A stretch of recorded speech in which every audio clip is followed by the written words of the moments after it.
Hai guys, sekarang ini pengen ngebahas Snow White. Aku belajar sesuatu dari film Snow White hari ini.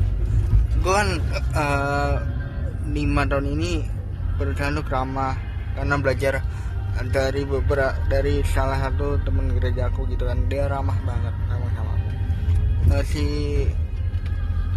Miss Inggrisku pernah bilang, terus kan apapun yang kamu lakukan gitu ya, walaupun kadang susah ramah sama orang, direspon baik tuh kadang susah banget gitu, tapi si Snow White ini ngajarin aku bahwa mungkin kelihatannya bahwa dia tuh nggak diingat sama orang ketika dia kehilangan ayahnya dan dia diasingkan, tapi ternyata banyak yang inget kok sama keramahan dari si Snow White itu. Nah, aku belajar sesuatu tentang hal nggak harus orang menunjukkan bahwa dia mengenalmu, asal kamu berbuat baik pasti akan diingat.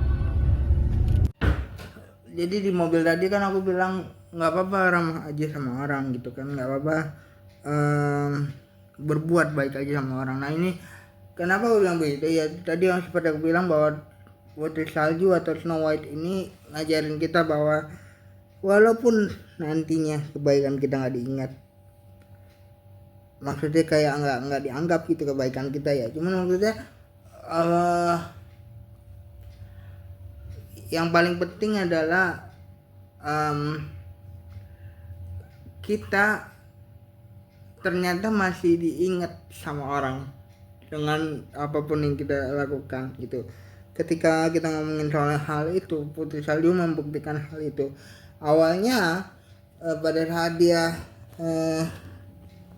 diasingkan sama Evil Queen, dia tuh kayak seakan-akan sudah dilupakan sama orang-orang.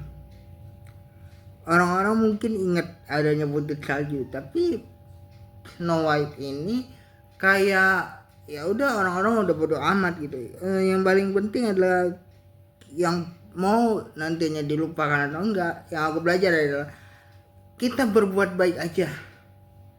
Aku diajarin sama guru Inggrisku begitu, apapun yang kamu lakukan, maksudnya berbuat baik aja, memberikan yang terbaik sama orang kan nggak mesti ada kan, maksudnya nggak mesti ada yang ingat kan.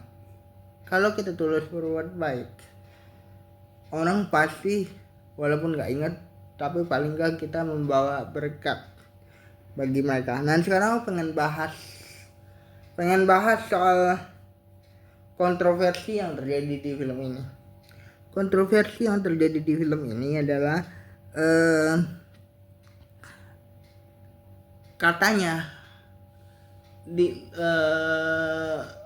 aku nggak tahu ini apakah film ini reshooting lagi or memang kira-kira begitu, tapi katanya dia reshooting lagi. Jadi si kurcaci yang ada di Snow White yang katanya menggambarkan diversity waktu Disney mempost first look, akhirnya mendapat porsi di film ini sebagai istilahnya kaki tangannya sang pangeran. Kaki tangan sang pangeran ini adalah orang-orang yang kita pikir adalah sesosok atau 7 sosok yang memerankan 7 dogs atau 7 kurcaci. Nah, hal ini menjadi perhatian di aku. Oh, orang-orang ini tetap ada tapi perannya berbeda ya. Aku nggak tahu apakah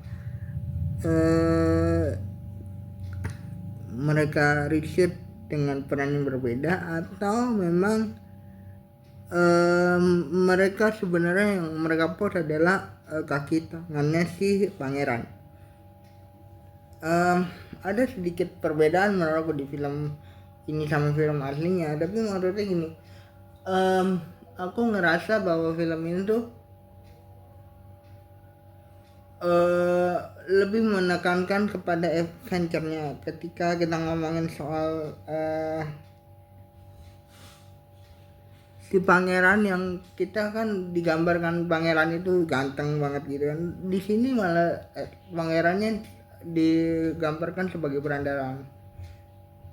Nah eh, katanya orang itu nama putri salju diambil dari kulitnya yang seperti salju atau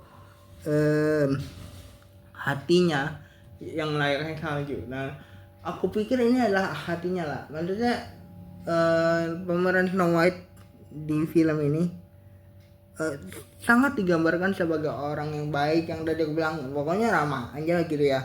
Pokoknya berbuat baik aja sama orang, nanti kamu akan diingat. Nah, ini sangat menggambarkan sekali putri raja yang walaupun akhirnya akan istilahnya harus terasingkan gara-gara evil queen yang baru, tapi dia tetap menunjukkan kebaikan di mana seperti hati yang menggambarkan salju.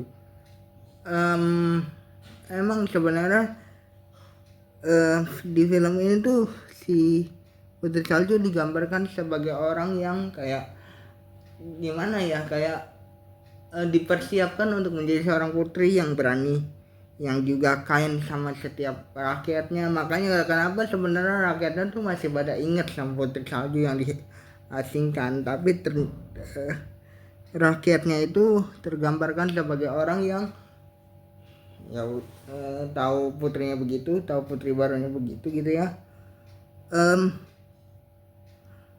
Kayak bodoh amat gitu sama Putri Salju. Padahal sebenarnya dia salah satu pelayan ini, lebih tepatnya ya, masih sayang sama Putri Salju. Makanya dia kayak nggak mau menuruti apa kata si Evil Queen untuk membunuh Putri Salju. Terus kontroversi yang kedua adalah katanya Gal Gadot itu lebih cocok memerankan Putri Salju. Ya menurut aku memang benar maksudnya lebih cantik, tapi aku mengerti kenapa Rachel Zegler ini yang terpilih. Artinya dia tuh keceriaannya pas. Emang lebih cantik Gal Gadot, memang, tapi artinya keceriaan dia, terus pembawaan dia sebagai Snow White ini atau sebagai Putri Salju ini gitu ya, menjadi sebuah pertimbangan untuk para kreatornya Putri Salju memilih dia sebagai Snow White yang di live action, di mana suaranya juga bagus, maksudnya sangat mewakili si Putri Salju sekali. Terus yang aku suka Gal Gadot walaupun lebih cantik daripada Putri Salju sendiri gitu ya, tapi dia menggambarkan sekali maksudnya gimana evil queen-nya sendiri. Maksudnya dia tajam dalam artinya menohok kata-katanya ya. Dia dengan satu karakter yang nggak mau diubah dari awal pun. Sebenarnya dia menggambarkan sekali bahwa dia tuh udah nggak suka sama Putri Salju, tapi dia berpura-pura. Dari sorot matanya Gal Gadot tuh benar-benar tergambarkan sebenarnya dari film ini. Jadi terlepas daripada kontroversi yang ada gitu ya, film ini sebenarnya bagus kok. Film ini tidak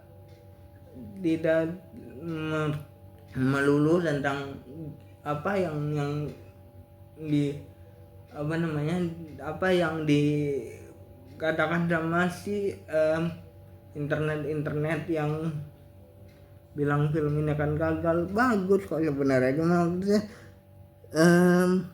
satu sorotan aku, apakah suara dari orang-orang yang ada di dalam satu peran baru itu tetap dipakai sebagai suara dari Seven Dwarfs? Kita nggak tahu ya, tapi sepertinya tidak sih. Terus Seven Dwarfs ini pun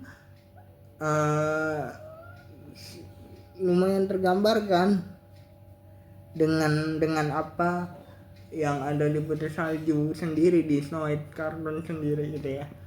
Tapi yang menjadi sorotan aku adalah apakah mereka tetap memakai si suara asli dari pemeran.